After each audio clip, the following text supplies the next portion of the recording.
Well, the royal family's right to privacy is in the spotlight. The latest focus is on the Princess of Wales, whose whereabouts have been the subject of hysteria-level speculation after it was announced she was undergoing abdominal surgery.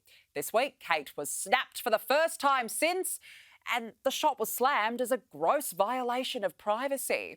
In 2021 to 22, the British taxpayer gave the royal family £86.3 million, roughly 166 million Aussie dollars. So, do the royals not owe us a little more than total secrecy? Our final question for the jury: is the royal family entitled to privacy?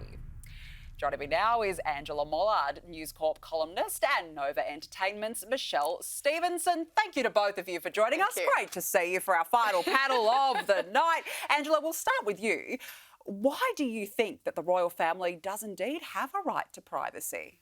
Look, can we just clear it up? She's had a Brazilian bum lift. But you think that's what it is? All over social media. Is that what it is? That's what it is. It's a BBL. That's a BBL. That's why. Yep. Look, we all want to know what happens to Kate. I'm a royal commentator. Of course I want to know.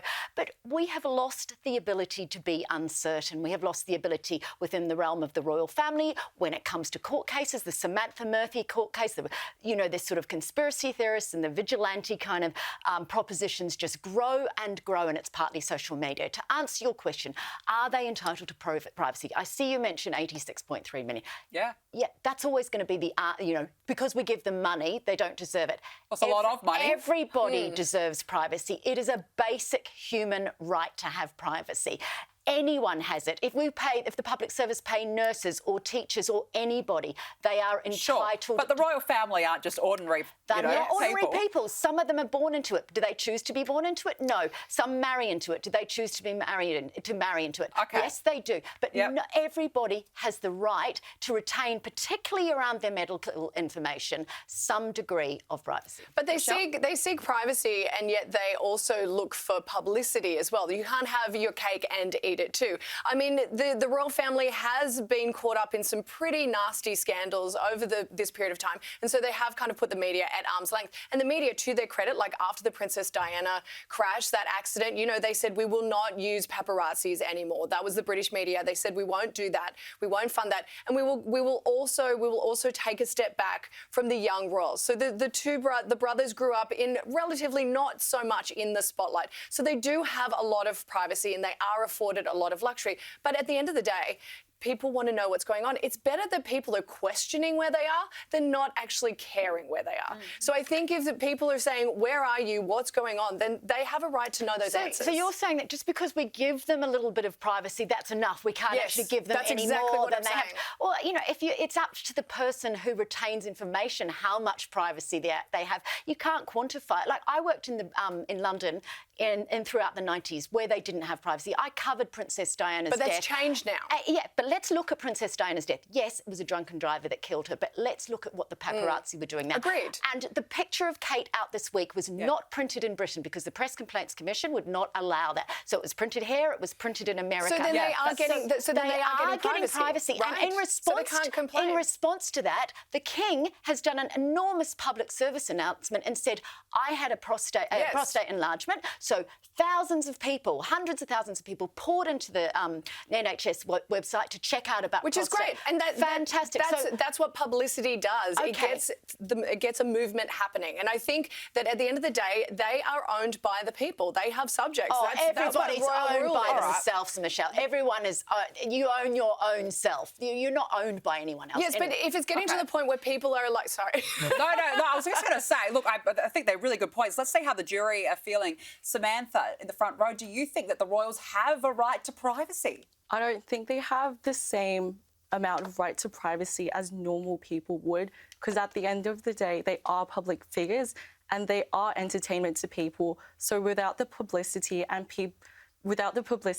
they will lose their relevance, and also people will be naturally curious about them. Yes. So again, that is what makes them relevant. If people lose the curiosity, they lose their status as the royal family, because they no longer have the same role as they did historically. Right. Now they are entertainers, pretty Angela, much. you got a point. Oh, they are not entertainers. No, but I agree though. exactly with what you're saying. They are not entertainers. They are actually there as people of service. They are one of the few groups on the planet now that genuinely spend 100% of their working lives with service and duty. And if you think about the Queen, if you are going to go and do that work, if you are going to go and shake hands and work for charities and listen to people's stories and illuminate stories and illuminate things that are going on in the world that need care, then you need to be able to withdraw from that to rebuild your own compassion and empathy to do that. Michelle, final comment? But publicity and the royal family go hand in hand. I mean, without the publicity, that you would not know about the things that they're doing and the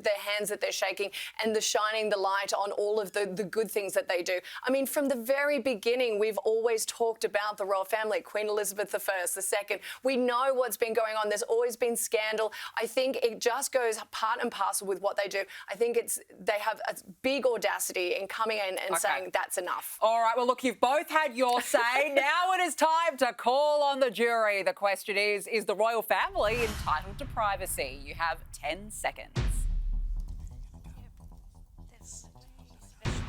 I told you we're going to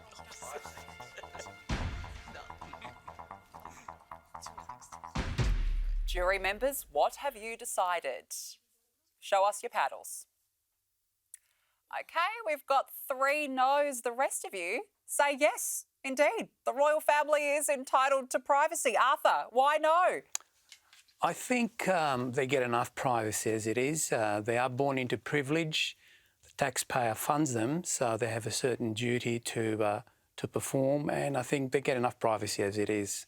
Without any more. So, without any more. Fair enough. Elwyn, you voted yes. Yes, I think they're entitled to privacy just as you and I are. Yeah. Even though they're paid, particularly in the case of Catherine, obviously she's very sick and I think we should be paying her the privilege of being private about it until she's ready to come out and tell us, and I think she will. You think they will? Well, you never know. I mean, I don't know. Who knows? They may or may not. Angela Mollard, Michelle Stevenson, great debate. Thank you so much to both of you. This is so competitive and I hate It's so losing. competitive. That's what it's all about. That's what we like doing here on The Jury. And with that, the courtroom is now adjourned.